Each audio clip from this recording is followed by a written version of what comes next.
जनता तहलका देख रहे सभी दर्शकों का MS निर्मल का नमस्कार। दर्शकों, आज हम जो ये सरकार भारतीय जनता पार्टी की सरकार है, इसमें किस तरह से महंगाई बढ़ रही है, विशेष तौर पर जो डीजल और पेट्रोल है उनकी कीमतें बेतहाशा बढ़ रही हैं। जब ये भारतीय जनता पार्टी के जो प्रधानमंत्री के उम्मीदवार नरेंद्र मोदी 2013 में थे, तब इन्होंने बहुत बड़े बड़े दावे किए थे कि कांग्रेस राज में तेल बहुत बढ़ रहे हैं, तेल की कीमतें बहुत उछाल पर हैं। इनके जो नेता थे उन्होंने बड़े बड़े प्रदर्शन किए हैं, कभी नंगे हो करके, कभी बैलगाड़ी में सवार हो करके, कि तेल की कीमतें बढ़ने से लोग परेशान हैं, हैरान हैं। लेकिन जब से नरेंद्र मोदी की सरकार आई, विशेष तौर पे बात करें तो पिछले 1 साल से अधिक समय से तेल की कीमतों में ज़बरदस्त उछाल आ रहा है, जिस कारण आम आदमी परेशान है। यदि बात करें तो पिछले 1 वर्ष से अधिक समय से जो तेल की कीमतें हैं उनमें करीब 25 रुपये के आसपास तेल की कीमतों में वृद्धि हुई है, जिस कारण महंगाई बढ़ रही है, आम व्यक्ति परेशान है, वाहन चालक परेशान है। यदि बात करें किसानों की तो किसान सबसे अधिक इस तेल की वृद्धि से प्रभावित हैं, क्योंकि जो खेती है, किसानी है, उसमें जो ट्रैक्टर वगैरह हैं और दूसरे संसाधन हैं उनमें तेल की बहुत ज़्यादा खपत होती है। और जब तेल महंगा होगा तो किसान की जो उपज है उसका उत्पादन लागत बढ़ जाती है, और ऐसे में सरकार के जो दावे हैं किसानों की आय बढ़ाने के, वो भी कहीं न कहीं कम नज़र आते हैं। इस तरह के दावों की कमज़ोरी और जनता की परेशानी के बीच जो झूल रहे लोग हैं उनकी पीड़ा भी आपको हम दिखाएंगे। लेकिन इस समय हम पहुंचे हुए हैं इंद्री के जो पूर्व मंत्री हैं भीमसेन मेहता जी, उनके पास, और उनसे जानेंगे कि सरकार ने जो तेल की कीमतें बढ़ाई हैं इससे जनता कितनी प्रभावित है और कांग्रेस पार्टी का क्या रुख है। जनता तहलका पर भीम मेहता जी, सबसे पहले आपका स्वागत है। जनता तहलका के सभी दर्शकों को बहुत बहुत नमस्कार। बीच बीच में मैं एक चीज़ और भी आप लोगों से निवेदन करूंगा, जब मेहता जी बोले हैं उससे पहले आप सब दर्शकों से मेरा निवेदन है कि आप हमारे चैनल को, हमारे खबर को सब्सक्राइब करें, लाइक करें, ताकि ये जो मसले हैं ये आप तक त्वरित पहुँचे, जो आवाज़ हम उठाते हैं वो आप तक त्वरित पहुँचे। इसलिए आपसे निवेदन है हाथ जोड़ करके कि आप हमारे चैनल को सब्सक्राइब करें, लाइक करें। मेहता जी। जन तहलका के सभी दर्शकों को नमस्कार। आप यहाँ आए तेल के मुद्दे पर चर्चा करने के लिए। जैसे आप चर्चा कर रहे थे कि आज पूरे देश के अंदर तेल के दामों में वृद्धि जिस हिसाब से हुई है, इससे जहां हमारे किसान प्रभावित हुए हैं वहीं पर आम जनता भी प्रभावित हो रही है, क्योंकि इससे ट्रांसपोर्ट महंगी होगी, आने जाने का साधन महंगे होंगे, सामानों को, खाने की चीज़ों को, दूसरे वस्तुओं को लाने ले जाने में जो कीमतें ज़्यादा खर्चा आएगा तो कीमतें बढ़ेंगी। जहाँ तक हमारे किसान का सवाल है, आज आप देख रहे हैं निर्मल जी की जीरी का सीज़न है, और जीरी के सीज़न में हर किसान को तेल की, डीजल की, पेट्रोल की ज़रूरत होती है, चाहे वो जनरेटर चलाएं, चाहे वो ट्रैक्टर चलाएं, और इससे एक रूप में बहुत ही ज़्यादा प्रभावित होंगे हमारे किसान, इसमें कोई दो राय नहीं है। और इसको लेकर जैसे आपने कहा कि हमारी पार्टी कांग्रेस पार्टी भी इसमें काफ़ी इसमें चिंतित है, और कांग्रेस पार्टी ने हमारे आने वाले जो 11 तारीख है यानी कि परसों प्रोग्राम बनाया है। हमारे पास प्रोग्राम भी आए हैं पार्टी की तरफ से कि हम 11 तारीख को हर जो नज़दीक के पेट्रोल पंप है वहाँ पर जाकर इसका विरोध प्रदर्शन भी करेंगे, ताकि सरकार की आँख खुले और इसके ऊपर ज़्यादा विचार किया जाए। मैं बीच में रोकना चाहूँगा आपको। पेट्रोल पंपों पे विशेष तौर पर विरोध करने से क्या फ़ायदा होगा? क्या आप बताना चाहते हैं, जनता को क्या कहना चाहते हैं पेट्रोल पंपों पर विरोध करके? क्योंकि डीजल और पेट्रोल, जहाँ तक मेरे विचार हैं कि पार्टी ने जो ये सोच बनाई है कि वहीं पर लोगों के सामने, क्योंकि वहाँ पर लोग डीजल भी लेने के लिए आते हैं, पेट्रोल भी लेने के लिए आते हैं, और एक जगह है कि वहाँ पर हम कोविड के नियमों का पालन करते हुए हम उसका वहाँ पर विरोध प्रदर्शन करेंगे उस दिन। देखिए, विरोध प्रदर्शन करना अच्छा है। जब आपकी सरकार, आपकी पार्टी सत्ता में थी, तब भारतीय जनता पार्टी के लोग विरोध करते थे। विपक्षी का काम जनता की आवाज़ उठाना है, और जनता की आवाज़ यदि दृढ़ता से विपक्ष उठाए तो फिर सरकार पे प्रभाव पड़ता है, सरकार पे दबाव पड़ता है। और यही दबाव और प्रभाव डालने के लिए और जनता को जागृत करने के लिए ही शायद कांग्रेस पार्टी 11 तारीख को पूरे प्रदेश में नहीं, शायद पूरे देश में जो पेट्रोल पंप हैं वहाँ पर विरोध प्रदर्शन करेंगे। बड़ी खबर निकल करके सामने आ रही है, 11 जून को विरोध प्रदर्शन कांग्रेस पार्टी द्वारा, सिर्फ ये दिखाने के लिए कि जो जनता है वो परेशान है और इस जनता की परेशानी को कांग्रेस पार्टी, जो अपनी विपक्ष की भूमिका है इनकी मिली हुई है, जनता ने दी है, उसका बाखूबी से निर्वाह करेंगे, विरोध प्रदर्शन करेंगे, करना भी चाहिए। ये जो विरोध प्रदर्शन है, क्या इससे सरकार जाग जाएगी कि तेल की कितनी कीमतें बढ़ रही है? देखो, जो विपक्ष की जिम्मेवारी है वो तो हमें निभानी ही पड़ेगी। और एक मैंने कहीं देखा था,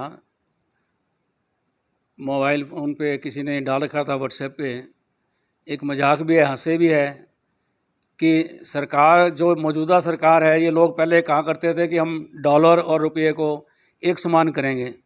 डॉलर और रुपया एक समान नहीं हुआ इनसे, लेकिन डीजल और पेट्रोल एक समान कर दिया इन्होंने।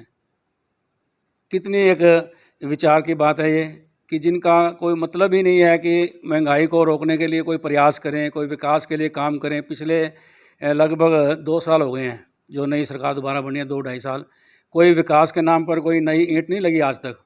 हमारे इंद्री हलके में आप निर्मल जी घूमते हैं, आप देखते हैं कि आप बताओ किसी गांव के अंदर कोई गली नाली, कोई बिल्डिंग, कोई पंचायत घर, कोई स्कूल के लिए कमरा, या कोई यहाँ पर कोई ITI जैसी कोई व्यवस्था हुई हो, कोई नया कोई काम किया हो, कोई काम नहीं हुए आपके सामने है। हमारा तो जहाँ विपक्ष की भूमिका है वो तो निभाना है ही है, साथ में सरकार को जगाना भी है। बीच में रोकना चाहेंगे, कारण क्या रहे, क्यों नहीं ये 2 साल से काम हो रहे? पहले तो बड़े बड़े दावे किए थे कि जो 40 साल में 45 साल में जो काम नहीं हुए हमने 5 साल में कर दिए। अब आप कह रहे 2 साल में कोई ईंट भी नहीं लगी है, ऐसा क्या कारण हो गया इतनी देर में? वही सरकार तो वही है, मुख्यमंत्री भी वही है, कारण क्या रहे, क्या मानते हैं आप? 2 साल में विकास के नाम पर सभी जानते हैं कि आज कोई काम ही नहीं हो रहे। इस चीज़ का तो सरकार के लोग, जो सरकार में बैठे लोग हैं, वही बता सकते हैं कि वो विकास के काम क्यों नहीं करा रहे हैं यहाँ पर। हो क्या रहा है इस सरकार में, ये तो बताइए। लोग कह रहे हैं भ्रष्टाचार बढ़ रहा है, काम किसी के हो नहीं रहे, लोग परेशान हैं। आप फिर आखिर हो क्या रहा है सरकार में, क्या मानते हैं? इसमें जितना भी, अब इसमें क्या कहा जाए बताओ। ये तो हम ही सवाल कर रहे हैं ना सरकार से कि हमारे अपने इंद्री हलके के विकास के काम क्यों नहीं हो रहे हैं। जहाँ हमें यहाँ पर लड़कियों के कॉलेज की हमें उम्मीद थी कि यहाँ पर कॉलेज बनेगा, हमें उम्मीद थी कि यहाँ ITI जैसी कोई संस्था आएगी जिससे हमारे नौजवानों को शिक्षा प्राप्त होगी और रोज़गार के साधन बनेंगे। कोई इस तरह का कोई मामला सामने नहीं आया है। और ये कोई मैं सरकार, ये विपक्ष का होने के नाते नहीं, मैं एक इंद्री हलके का एक वोटर भी हूँ, नागरिक भी हूँ। मैं उस नाते से भी कहना चाहूँगा कि हमारे यहाँ उतने विकास के काम नहीं हो रहे हैं। उतने विकास के काम नहीं हो रहे। हम विकास के मुद्दे से फिर दोबारा लौटते हैं, उसी पेट्रोल और डीजल की जो महंगाई की बात आ रही है। उस पेट्रोल और डीजल के जब महंगे रेट हो जाते हैं, अब मेरे ख्याल में 92 से भी अधिक जो रेट है हमारे हरियाणा में शायद तेल की कीमतों का चल रहा है, मैं यदि गलत नहीं हूँ तो ये बढ़ रहा है धीरे धीरे, इसमें वृद्धि हो रही है। जब वृद्धि होगी तो स्वाभाविक सी बात है कि खाद्यान्न जो सामग्री है वो भी महंगी होगी, जिसमें डेली की जो रोजाना की जो इस्तेमाल की जाने वाली वस्तुएं वो भी महंगी हो जाएंगी। और बहुत सारी चीज़ें जो यातायात से जो चीज़ें आती हैं, ये सारी एक वस्तुएं इधर से उधर यातायात के थ्रू ही चलती हैं। और जब यातायात में तेल की कीमतें पर उनका भी असर होता है, रेट बढ़ जाते हैं, किराया बढ़ जाता है। जब ये रेट बढ़ रहे हैं, वृद्धि बढ़ रही है, महंगाई बढ़ रही है, ऊपर से कोरोना की मार है, इस परिस्थितियों में लोग आपके पास आते रहते हैं। किस तरह के हालात बयां कर रहे हैं महंगाई को लेकर के, आप क्या कहना चाहेंगे? महंगाई को लेकर निर्मल जी, जितने भी हमारे पास लोग आते हैं, हल्का के आते हैं या दूसरे, जैसे हम कभी करनाल या इधर उधर जाते हैं, तो आज महंगाई के मामले में हर व्यक्ति परेशान है, हर व्यक्ति प्रभावित है कि वो सोच रहे हैं कि आगे आने वाला समय कैसा आएगा, हम कैसे अपना गुजारा करेंगे। क्योंकि आमदनी के साधन या आमदनी लोगों की कम हो चुकी है, चाहे वो कोरोना की वजह से हुई हो, चाहे वो कोई और दूसरे बात रही हो। लेकिन इसमें सरकार को विशेष रूप से लोगों का एक सहारा बनना चाहिए, लोगों की तरफ देखना चाहिए।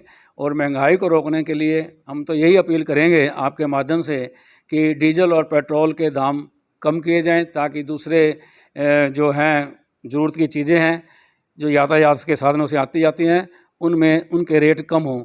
और जहाँ तक ये हम बात करते हैं पेट्रोल और डीजल की, खाली पेट्रोल डीजल नहीं है, आप गैस के, रसोई गैस की बात कर लो, आज उसकी कितनी वृद्धि हो रही है। खाने का तेल है हमारा सरसों का, सरसों के तेल को कितनी वृद्धि हो रही है। महंगाई पर कहीं अंकुश ही नहीं हो रहा। अंकुश सरकार को लगाना चाहिए, यही हमारी एक अपील है आपके माध्यम से। ये अपील आप कर रहे हैं और सरकार शायद सुन भी रही है, इस बात को सुनेगी भी, और उपाय क्या करेगी वो तो बात की बात है। लेकिन हम आपसे बात कर रहे हैं जन तहलका पर कि जो तेल की वृद्धि है उससे बहुत सारी वस्तुओं की कीमतों में वृद्धि हो रही है और उससे जनता कितनी प्रभावित है। इस तेल की कीमतों में वृद्धि को लेकर के कांग्रेस पार्टी 11 जून को बड़ा प्रदर्शन कर रही है। पूरे देश में शायद प्रदर्शन कांग्रेस पार्टी का है। उसकी रूपरेखा को लेकर के हम आपसे जानेंगे कि किस तरह की जो विरोध प्रदर्शन की 11 जून की विरोध प्रदर्शन की तेल की कीमतों में वृद्धि पर किस तरह की रूपरेखा तय की गई है। हमारे दर्शकों को जरा एक बार दोबारा समझाइए। 11 तारीख को हम पार्टी की तरफ से तेल के मामले में या तेल के जो रेट बढ़ रहे हैं विरोध प्रदर्शन करेंगे। सरकार तक अपनी आवाज़, जनता की आवाज़ पहुंचाएंगे ताकि इन तेलों के बढ़ते हुए तेलों के ऊपर अंकुश लगाया जाए और इनको कम किया जाए। हम कोविड का नियमों का पालन भी करेंगे। हम ज़्यादा संख्या में नहीं होंगे, लेकिन ठीक जो कोविड के नियम हैं उनको पालन करते हुए हम ये प्रदर्शन 11 तारीख को किसी भी पेट्रोल पंप के सामने करेंगे। कोई हमारा किसी पेट्रोल पंप के मालिक से कोई विरोध नहीं है। हमारा तो सिर्फ एक विरोध है कि तेल के रेट क्यों बढ़ रहे हैं, इतने कम होने चाहिए। जबकि सरकार, जो मौजूदा सरकार है, जब इनके नेता सरकार नहीं थी इनकी पिछले दिनों में, तो ये बहुत हाहाकार मचाया करते थे कि तेल बढ़ गया, रेट बढ़ गया। मैंने जैसे पहले कहा, ये भी कहा करते थे डॉलर और रुपया एक समान कर देंगे। आज डीजल और पेट्रोल एक समान हो गया है। इसका कोई समय और जो 11 जून का कोई समय निर्धारित हुआ है, कहाँ क्या करना है, कुछ इस तरह की कोई रूपरेखा तय हो? अभी हम साथियों सहित अभी इसका विचार करेंगे कि हमने कि क्या समय रखना है, फिर आपको हम बताएंगे। अभी निर्धारित नहीं हुआ ये, क्योंकि सूचना अभी इनके पास पहुंची है कि 11 जून को जो प्रदर्शन करना है तेल की कीमतों के विरोध में। आपको बता दें दर्शकों, किसी भी पेट्रोल पंप पर, यानी हल्का वाइज और जो इनका ड्यूटी लगी है क्षेत्र वाइज, जहाँ जहाँ भी कांग्रेस जन हैं वो किसी भी पेट्रोल पंप पर पहुँचेंगे और एक संदेश वाहक जैसे सूचना होती है, वो सूचना के माध्यम से ये लोग अपने कोरोना नियम के तहत कुछ लोगों को, नियमित लोगों को बुलाएंगे और फिर वहाँ विरोध प्रदर्शन का मतलब स्पष्ट बताया गया कि सरकार को एक संदेश देना कि जो तेल की कीमतों में वृद्धि है उससे जनता परेशान है, किसान वर्ग भी दुखी है और महंगाई की मार बढ़ रही है। यदि ये जो महंगाई है ये निरंतर बढ़ेगी, क्योंकि तेल का जो तेल है, पेट्रोल, डीजल, इससे विशेष तौर पर बहुत सारी चीज़ें प्रभावित होती हैं। इसकी कीमतों में यदि वृद्धि होती है तो, यदि कमी होती है तब बहुत सारी राहतें मिलती हैं। अब गैस की बात आ रही है, क्योंकि ये भी पेट्रोल और डीजल से संबंधित है, तब ये गैस, रसोई गैस की, इसकी भी कीमतें बहुत ज़्यादा बढ़ गई है। इसकी कीमतें आपने देखी है कि जो स्मृति ईरानी यहाँ की केंद्रीय मंत्री है, वो अपना जो ये सिलेंडर है गैस का, वो सिर पर उठाए घूम रही थी। जब ये कांग्रेस की सरकार थी तब बहुत ज़्यादा विरोध किया था कि कीमतें बढ़ गई हैं, और कीमतें बढ़ गई हैं तो जो रसोई है वो प्रभावित हो रही है, गृहिणियाँ दुखी हैं। लेकिन आज वो लोग कहीं बोल नहीं रहे, जनता परेशान है, जनता हैरान है। और ये हैरान और परेशान जनता जब विरोध पर आ जाती है, करोपी पर आ जाती है, नाराजगी पर उतर आती है, तो फिर सत्ता में बैठे हुए नेताओं की मुश्किल बढ़ जाती है। क्या मानते हैं कि आने वाली जो सरकार है, भारतीय जनता पार्टी के लोग कह रहे हैं कि ये 25 साल 50 साल तक उतरने वाले गद्दी से नहीं है। क्या ये भ्रम है? आप क्या मानते हैं? निर्मल जी, सदा तो कभी किसी की नहीं रही, सदा तो परमात्मा की है जिन्हें हमें पैदा किया है। ये ठीक है कि हर पार्टी अपने अपने प्रयास करती है, अपने अपने दावे करती है। ऐसा नहीं है, इनको भ्रम है। देखना आप, आने वाले चुनाव में लोग इनको सबक सिखाएंगे। पिछले जो 5 राज्यों के चुनाव हुए हैं उसमें भी आपने देखा है कि लोगों ने इनको इतना पसंद नहीं किया। ये एक भ्रम है और भ्रम आने वाले समय में दूर होगा। लेकिन इनको तो पसंद नहीं किया, कांग्रेस पार्टी को भी तो स्वीकार नहीं किया। ये भी तो हालात आप देखिएगा, कांग्रेस पार्टी के प्रति लोगों का रुझान क्यों नहीं हो पा रहा है, ऐसे क्या कारण है? देखिए, ये तो निर्मल जी अलग अलग स्टेट की अपनी अलग अलग राजनीति समीकरण होते हैं। लेकिन आप जहां हम हरियाणा में हैं, हरियाणा के आप देखना कि हरियाणा में किस तरीके से एक कांग्रेस की पूरी लहर आएगी और कांग्रेस पार्टी की यहाँ सरकार बनेगी। कांग्रेस पार्टी की लहर होगी, सरकार बनेगी, ऐसा दावा भीमसेन मेहता जी कर रहे हैं। और ये जो इनका दावा है इसके अपने ही समीकरण है, क्योंकि हरियाणा में इस समय जो कांग्रेस वर्सेस बीजेपी हो रहा है और दूसरे जो दल हैं वो इनके अपनी मानने की सोच है, इनकी अपनी सोच है कि वो उसमें कहीं पिछड़ रहे हैं। इस समय कांग्रेस की अपर हैंड की जो दावा हो रहा है वो कितना सत्य होगा तो आने वाला समय बताएगा। लेकिन इस समय कांग्रेस पार्टी विधानसभा में भी विपक्ष की सबसे बड़ी भूमिका में है, और विपक्ष की भूमिका होने के नाते कांग्रेस पार्टी के नेताओं की ये जिम्मेदारी भी बनती है कि हरियाणा में जो सत्तासीन सरकार है उसकी कमियों को उजागर करें और जनता की परेशानियों को उठाएं और सरकार पर दबाव बनाएं, सरकार को विवश करें कि वो जनता की आवाज़ को सुने और जनता की बात को सुने। जनता की आवाज़ और बात की बात आ रही है तो हरियाणा में एक चीज़ और भी हम जानना चाहेंगे, क्योंकि वैसे मामला तो दूसरा बनता है कि किसानों का जो मसला है वो भी हरियाणा से जुड़ा हुआ है। और हरियाणा जो दिल्ली का बॉर्डर है वो दिल्ली को हरियाणा ने 4 तरफ से घेरा हुआ, 3 तरफ से घेरा हुआ है। एक तरफ उत्तर प्रदेश है लेकिन 3 तरफ से हरियाणा ने घेरा हुआ है। तो ऐसे में किसान आंदोलन की जो बात आ रही है, किसान आंदोलन हरियाणा में ज़्यादा प्रभाव इसका दिखाई दे रहा है। हरियाणा में जो सत्तासीन नेता हैं उनका ज़्यादा विरोध हो रहा है, भारतीय जनता पार्टी का विरोध हो रहा है, जेजेपी का विरोध हो रहा है, उनको गांव में घुसने नहीं लोग दे रहे, उनको कोई कार्यक्रम करने नहीं दे रहे। ये इस तरह के हालात बनने के पीछे कोई ही आप आधार मान करके ये बात दावा कर रहे हैं कि कांग्रेस पार्टी की सरकार आएगी क्या, या और कोई कारण? किसानों का जो मसला आपने उठाया, ये तीनों के तीनों कानून किसानों के खिलाफ हैं। ये किसान इनके मांग कर रहे हैं कि ये तीनों कानून वापस होने चाहिए। जहाँ किसानों की बात आती है, किसानों का तो विरोध है ही है इसमें, और साथ ही साथ जो आम जनता है, आप देखना जब ये कानून लागू हो जाएंगे तो आम जनता को भी इसमें नुकसान होगा। उसका एक ही मैं आपको उदाहरण देता हूँ कि आज सरसों का तेल क्या रेट है बताओ। इसी से आप अंदाज़ा लगा लो कि कितना स्टॉक हुआ, क्या हुआ, कैसे हुआ। अनलिमिटेड जो स्टॉक होगा तो उसकी जमाखोरी भी होगी, काला बाजारी भी होगी। बीच में रोकना चाहूंगा कि तेल की जो सरसों के तेल की आपने बात वृद्धि की बात आ रही, ये जमाखोरी का परिणाम है या और कोई कारण है? इससे तो ये देख लो आप, अगर सामने जो स्टॉक ज़्यादा होगा तो कीमतें बढ़ेंगी, यानी बाजार में उसकी जो कमी दिखा दी गई जाती है और फिर कीमतें बढ़ा दी। तो कीमतें बढ़ी हैं कितनी, लगभग सरसों का तेल दुगने के आसपास हो गया है। और जहाँ रसोई के अंदर आज ठीक है कि लोग रिफाइंड ऑयल भी यूज़ करते हैं, देसी घी भी यूज़ करते हैं, लेकिन जो गरीब लोग हैं उनको सरसों के तेल से भी वो अपना भोजन तैयार करते हैं। आज उनके लिए सरसों का तेल कितना महंगा हो गया, लगभग दुगने के आसपास हो गया है पहले से। अच्छा, ये जो महंगाई है और तेल की कीमतों की वृद्धि हम सवाल कर रहे हैं, क्या ये सरकार की विफलता आप मानेंगे? जैसे ये कह रहे हैं तेल कंपनियां जो ये स्वतंत्र हैं रेट बढ़ाने के लिए और अपने तरफ से बढ़ा रहे हैं, सरकार का कोई नियंत्रण नहीं है, आप कुछ कहना चाहेंगे क्या? सरकार को चाहिए कि नियंत्रण करे, तभी तो जाकर लोगों को ये सरसों का तेल सस्ते ठीक भाव में मिलेगा। अब ये मैंने अखबार में पढ़ा था, कह रहे थे कि 250 रुपये हम सरसों के तेल का जो नहीं दे पा रहे गरीब भाइयों को, बीपीएल के लोगों को राशन कार्ड पर हम 250 रुपये देंगे। 250 रुपये में कितना तेल आएगा आप बताओ निर्मल जी? क्या घर का गुजारा होएगा उनका? नहीं होगा। सरकार को चाहिए कि इस पर अंकुश लगाए और इस पर तेल के रेटों को, चाहे सरसों का तेल है, चाहे रसोई गैस की बात है, चाहे आपके डीजल पेट्रोल की बात है, और दूसरे भी कई ऐसी बातें हैं जिनमें बहुत महंगाई बढ़ी है, जो चीज़ें हमारे सामने कई बातें आती नहीं हैं।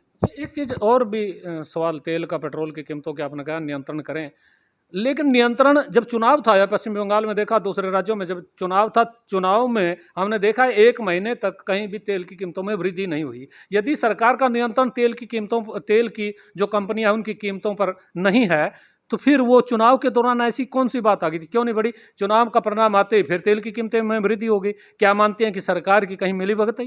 निर्मल जी, मैं इतना ही कहना चाहूँगा कि हमें जो जिस तरीके से महंगाई बढ़ रही है इसकी तरफ सरकार को विशेष ध्यान देना चाहिए। जहाँ जैसे आपने बात की वो बड़े लेवल की बातें हैं, सेंटर की बातें हैं, हमारी तो एक ही दोबारा से भी यही बात है कि हमें इनका कंट्रोल करना चाहिए।